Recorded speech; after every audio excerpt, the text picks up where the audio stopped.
Welcome to the Raw Recap with the Blonde Bombshell. I'm all Dean Ambrose out except for the hat. Sorry, the John Cena hat. But I figured I have the right attire for the Raw review. Now tonight I didn't get to see it right on time, so I had to look up and see what happened exactly at 7 o'clock. It has been a long day for your Blonde Bombshell, but in the good news, things are looking up. But we're going to get on that in the next video. State of the Blonde Bombshell. And expect a clothing change. This is all for the Raw review. Now, tonight's Raw, according to the computer, it opened up to Triple H at the headquarters in Stamford, which was taped earlier in the day, and with the new U.S. and WWE champ Seth Rollins. Hunter gives him top props for the win over Cena at SummerSlam, says he's no longer the future, he is now the man.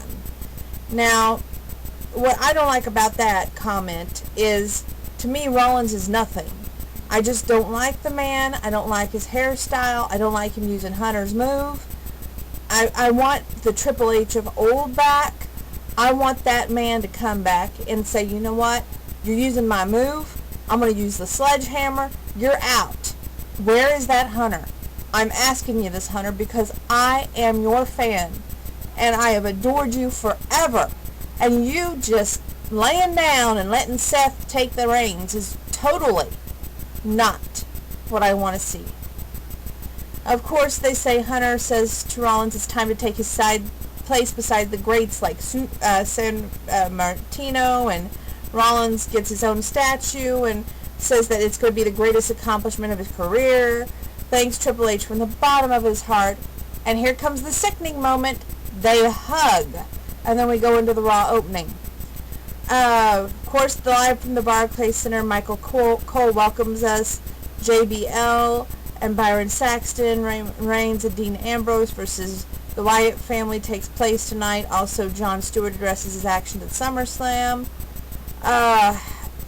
On a side note, some of the matches that I thought was going to happen at SummerSlam didn't happen, and some of them did happen as it went down. And, you know, as we go to the ring, Brock Lesnar comes out and Paul Heyman gives him his big, prop. Lesnar and Heyman are mad to march to the ring. Fans are chanting Suplex City. Heyman says he's mad at the advocate as the advocate for the Beast and Heyman asks what happened here last night, and he asks how Lesnar went from forcing the Undertaker to tap out to the scenario where the history shows Undertaker finally getting a win over Lesnar. The fans boo. Heyman goes on and shows a replay saying the video does not lie. Taker being immortal is a fairy tale, and he's got tapped out by Lesnar last night. And and Heyman says Taker was admitting Lesnar is the better man, a better wrestler, a better fighter. And Heyman compares Taker to a kid getting his butt kicked in the schoolyard. And some fans actually cheer at that moment. I don't know what they were thinking. I mean, this is the Phenom. The dead man. Sorry. Lesnar smirks. Heyman says Lesnar does not blame the referee because he didn't see the tap, but he doesn't blame the timekeeper. And we see Berkeley Ottman, the son of the Fred Ottman, sitting in the timekeeper area. Fans boo him, and Heyman says that he's only in Brooklyn, and people do boo the comparison. Heyman brings up how Taker collapsed on stage before making it backstage. And Heyman says that he's had enough material to last there for all 3 hours of Raw. And the fans actually cheered this moment. I don't understand why you love this man so much. I'm sorry. Just don't understand it. And a big yes chant went up, which I don't think we're ever going to see Daniel Bryan wrestle again, so I don't know why we're doing that. Heyman goes on about the match and says Lesnar wants one more match with The Undertaker. However, he doesn't want it at WrestleMania or Royal Rumble.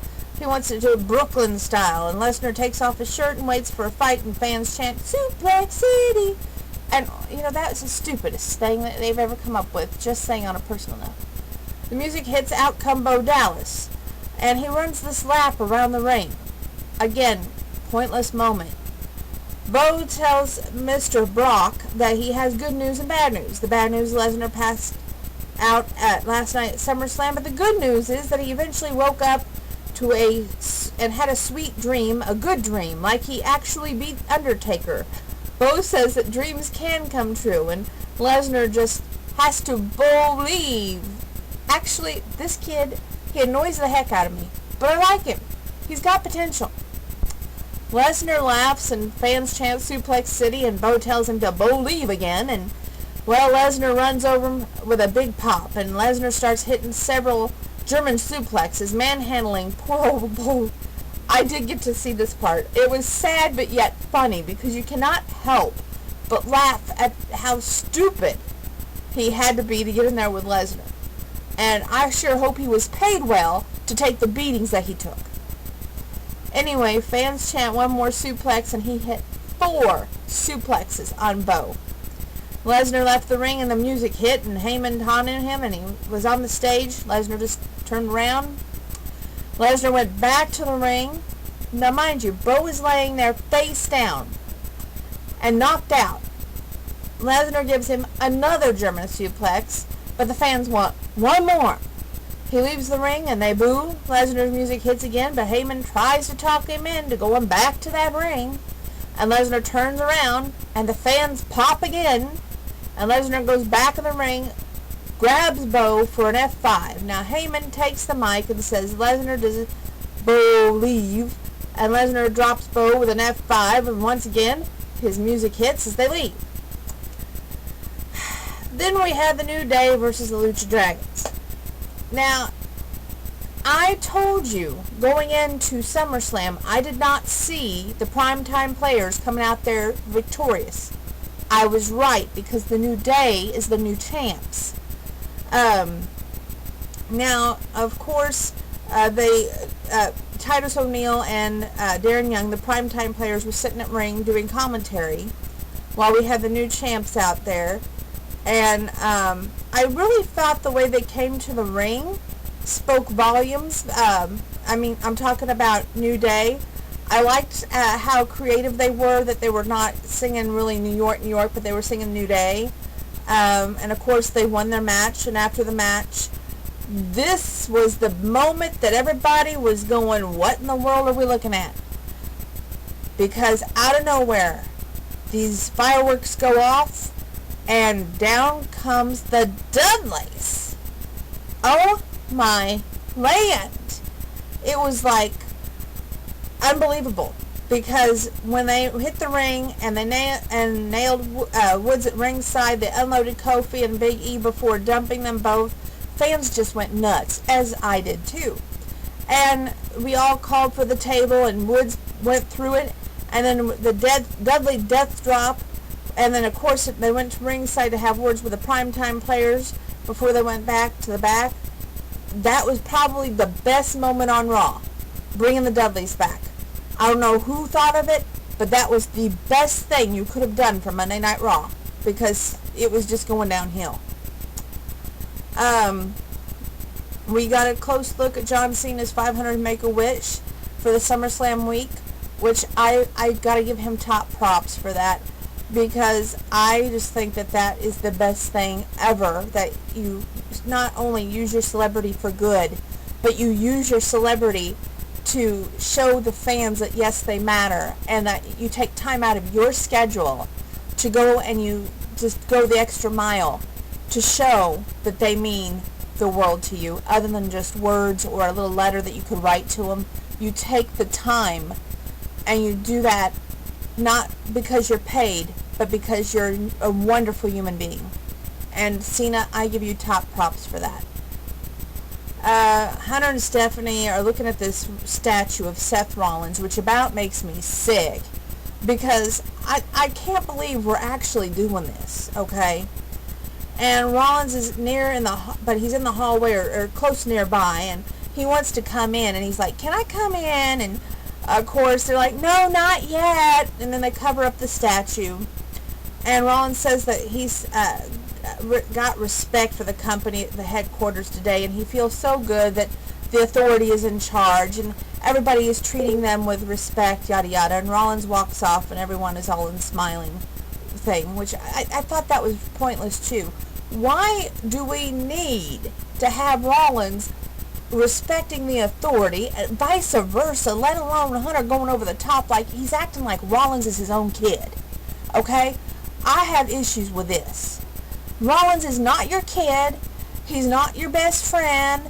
You are the owner of the company. Act like it. And furthermore, Rollins does not deserve a statue in the headquarters of the WWE. That's just wrong. Sorry, had to rant. Now, Roman Reigns, Dean Ambrose versus the Wyatt family. Now, this match was a rematch from SummerSlam, where at SummerSlam, my man Dean and, of course, Roman Reigns won. Yay, but my big thing was Dean did not turn heel. And I have been waiting for that man to turn heel. How many times can I say it? Anyway, we come back off a break. Dean Ambrose, Big Pop. Bray Wyatt, Luke Harper are out next, and Ambrose and Harper go at it right from the start. Now, Ambrose is unloading his missile drop kick. He knocks Wyatt off the apron, goes out after him. Harper runs through the ropes and dives out after Ambrose. Ambrose clotheslines Harper on the floor, and he runs over and hits the drive-by on Wyatt. Now, of course, we go to commercial, and then leaving Wyatt and Ambrose in the ring standing tall. That's my man. We come back from break, and Wyatt and Harper are taking turns on Ambrose. Yours truly here was having a very hard time with that. Ambrose finally turns around with a tornado DDT, and Reigns gets that hot tag to a very mixed reaction, because we all don't like Roman Reigns. Sorry. I know some of you out there love him. Personally, I don't see the attraction. Wyatt takes a Samoan drop, kicks Reigns with two more throws, and Reigns with a clothesline in the corner. He goes for the big right hand, and Wyatt decks him. Reigns fight back, slams Wyatt into more boos. Reigns gets ready for a Superman punch, and the boos get louder. Wyatt blocks it. Reigns decks Harper off the apron, and Wyatt slams Reigns for 2 count as Ambrose comes in. Best part is always when Ambrose comes in. Harper comes in and clotheslines the other, and Ambrose ends up diving out into Wyatt and rolling him back in. And, of course, Block's sister Abigail hits a Superman punch. Ambrose dives out after Harper. And the match ends when the lights go dark. Now, at this moment, I'm thinking, okay, we're going to see the man with the sheep. Remember him? You know, not really, because nobody else remembers Eric. I can't remember his last name. But anyway, wasn't it Eric Rowan? Yeah, Eric Rowan. Well, anyway, when the lights come back up, we don't see him. We see some weird-looking, big, strong, tall dude. And even I went, who is that dude in my ring? Or Big Oaf. I called him a Big Oaf. Well, he manhandled both Reigns and Ambrose. Not happy. And from there, it just went, the segment ends with the Wyatt family posing over Ambrose, which yours truly here was having a big fit. And of course, we go take another break. When we go to the ring for Miz TV, and we bring out Team PCB, Paige, Charlotte, and Becky Lynch, which, God forbid, why do we even have these stupid people coming out of nowhere? I know, Donna, change happens, and things go on, and time passes, and you need to invent new superstars. Okay, fine and dandy. But we're inventing them out of thin air. We're pulling them off this WWE network, which, by the way, if you're for those of us who do not have the $9.99 a month to watch it, why in the world are we pulling these things out of thin air? Anyway, they did this thrilling interview, and of course, Team Brie Bella came out and talked about being champion and all this good stuff, leading right up to basically a match with Team Bella versus Team PCB, and the winner was Team Bella. Surprise, surprise. Stardust versus Neville. Here we go with that comic book feud again. Now, of course, at SummerSlam, that new guy, see, this is how thrilled I am about this whole situation. I guess he's some sort of movie star, won. Anyway, this whole thing does not interest me with Stardust versus Neville. And then, of course, we get a look backstage with Seth Rollins and his big SummerSlam win. Jon Stewart backstage going to commercial. Of course, when Stewart comes out, this was a flimsy butt excuse. I am so sorry, but he says the reason he got involved in the match to make sure that Cena lost wasn't to help the Authority, wasn't to help John Cena or Seth Rollins get the titles. He just couldn't see Ric Flair's big 16 title reign being tarnished by John Cena. To there, we see Ric Flair come out and say that he's disappointed in the actions of Jon Stewart, who interrupted the match. We also see John Cena come out, and he hits an F5 on Jon Stewart. Well deserved, by the way. And I honestly don't think that Jon Stewart had any business interrupting the match the way he did. That's just me personally speaking. Anyway, Ryback, Randy Orton, Dolph Ziggler, Cesaro versus Kevin Owens, Sheamus, and Big Show, and Rusev. Now, here's a match where we have so many different feuds going on that they decide, you know what, we're running short on time, we're going to give the Divas all the time in the world and cut out the good meat. Now, personally, yours truly looks forward to the meat in the show, and I would rather you cut out the Divas. Just saying. You know, I don't need to see the Divas with their non-existent title not have a match, because if you have a title, you should have a title match. And I think they're really trying to beat AJ's title up by making Nikki Bella the champ just as long, if not longer, than AJ's reign, which I totally disagree with. Like I said, they tried to smash all of this feuds together. To me, when you do that, yeah, you may be saving time, but you're discrediting wonderful wrestlers like Randy Orton, Cesaro, Dolph Ziggler, and Ryback, who did win, but in their own right, make more time for their feuds. These are big-time players that you're mid-carding, and I have huge problems with that. And of course, after the match, Rusev comes to yell at the Show for, causing them to lose, and Show tells him to calm down, and then of course it shoves back and forth. Owens comes back, Show grabs him by the throat, Rusev kicks Show for the save, Owens sends him to the corner, Rusev whips Owens the cannonball in the Show, and of course Orton music comes out because out of nowhere here comes Randy Orton to drop I think he drops Sheamus, didn't he? Anyway, Luke Harper and Bray Wyatt backstage in their usual setting. Wyatt says that we are going to witness Roman Reigns' moment of glory at SummerSlam, and he hopes Reigns cherished it because now his time is over.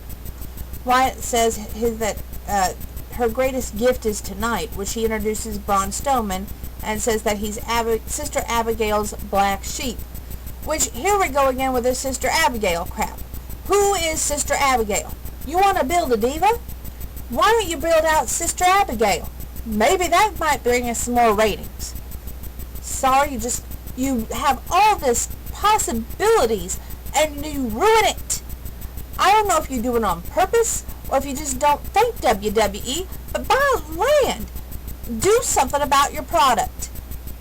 Stephanie and Triple H approach the ring with John Cena backstage. She calls him a sore loser for what he did to Stewart. Stephanie says he can't get involved in the celebration for Rollins tonight, and she basically has him escorted out of the arena with his hands behind his back. Where's the handcuffs? If you want us to buy that this is actual security, you're lacking in storyline here. Stephanie does the "you can't see me" taunt in John Cena's face as they take him away. Of course, Rollins gets his Rollins gets his statue. Back from break, Triple H and Stephanie says that they're going to get into trouble for what she's about to do. She says tonight is a celebration for Rollins, but another man is celebrating too, her father, Vince. She knows he won't come out, so she leads the crowd in singing happy birthday to him. And, of course, the fans are chanting, "We want Vince." And Stephanie says she doesn't think he's coming out. Triple H laughs and says Vince is so mad that he's in the back right now. Hunter starts talking about Seth Rollins and praises him for big time. Hunter says that Rollins deserves to be immortalized and bronzed. Which, Hunter, what the heck are you thinking? Just had to say that. He introduces both the U.S. title and the WWE title. And out comes big old Seth Rollins. Rollins thanks everybody, says he's a historic night for everyone in the universe. Rollins goes on and takes a shot at Brooklyn's Nets. And the heroes gets remembered, but the legends never die. And when he defeated John Cena at SummerSlam, to become the first man to hold the WWE and U.S. title at the same time. He is now a legend in his own mind. Rollins says that he's become immortal with his statue. Rollins goes on about how Cena says he's worked every single day to become the man, and Rollins says Cena has been the man for the past 10 years. That is true. But to be the man, you got to beat the man. Woo, right, Ric Flair? And that's what he's did at SummerSlam. Rollins says that he's unveiled the statue, and like Triple H said, he's no longer the future, he is now the man. Like, that's going to go to his head. Thank you, Hunter. Rollins goes on and on about the statue, naming Bruno Sammartino, Andre the Giant, the Ultimate Warrior, also having statues, and Rollins says it's time. They just can't wait anymore. He asks twice if Brooklyn is ready, and they get a drum roll, and then the curtain is raised, and Sting is standing there to a huge pop. Hunter and Stephanie quickly leave the ring. Rollins charges, and Sting unloads with rights. Sting takes Rollins to the corner and gets a big pop, and he hits the Stinger Splash. Clotheslines Rollins out of the ring. He joins Stephanie and Hunter. Sting picks up the WWE World Heavyweight title belt, and Stephanie yells, "Never!" at him, and Sting's music hits, and Rollins and their authority throw a fit. Raw goes off the air. So tonight we had two great big moments on Raw. The Dudley Boys and Sting. So, at this time, let's do something here, WWE. Let's stop with the Divas until you can give an actual title match, and try not to discredit AJ. And let's stop with all these new kids coming out and cutting down big stars to mid-carders. And let's give the legends, like the Dudley Boys, like Sting, more time. That's all I'm going to say on tonight's Monday Night Raw recap. It was fun seeing everyone out this week at the wrestling event. Had a great time. Who's to say that it may not happen again in the future? And stay tuned. The state of the Blonde Bombshell is on the way.